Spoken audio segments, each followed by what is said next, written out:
Joe Burrow, unfortunately, tearing his ACL. It looked pretty serious, and there was no blocking on that play. To me, that's what happens when your offensive line doesn't block. That was Exactly. ridiculous on that play. You got pressure coming up the middle. The video's pretty brutal. Pressure from the left, looked like pressure from the right. Looked pretty ridiculous to me. What's next? I mean, he was a guy who threw 13 touchdown passes, 5 picks, 89 on the quarterback rating, over 2,600 yards. My thing is this, man. I know we can look at it and say, well, maybe they should have done this, maybe should have done that. I was telling people even before the injury, Joe Burrow's throwing the ball too much. Yeah. You guys are having him throw 50 times a game. To me, that's not going to make your quarterback successful. You got Correct. Joe Mixon. Run the football. I know the offensive line isn't that good, but they have weapons there.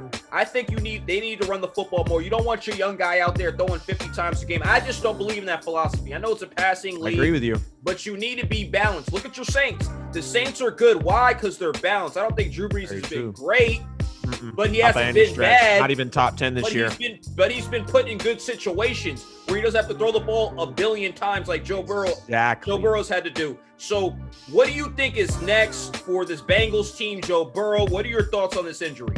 Well, we obviously know Joe Burrow is going to come back from the injury. There's no question about that. We saw the tweet after the game. So it's good to see a guy in good spirits, not necessarily down. But let's not act like we didn't see this coming, okay? Joe Burrow was sacked already going into week 12. If he were to start this week, if the game would have ended right there, okay?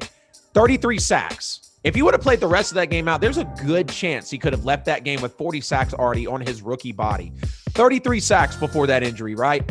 He was hit over 70 times in the pocket early on, man. And there's no offensive line. There's no anything with this, with the Bengals team. And that's why when they beat Tennessee, it was big because they were down 4 offensive line starters. So we know they've got Joe Burrow. The Bengals don't need a quarterback. They're going to have a high pick in the draft, probably top 4. Let's be realistic. But look at who's in the draft right now. You have Powell, obviously the offensive lineman out of Oregon. You have another great offensive lineman. Can't bring the name to my head right now. The right guard, I want to say, for Ohio State, who's been protecting Justin Fields for a little bit of time over there. And so they've got people in the draft.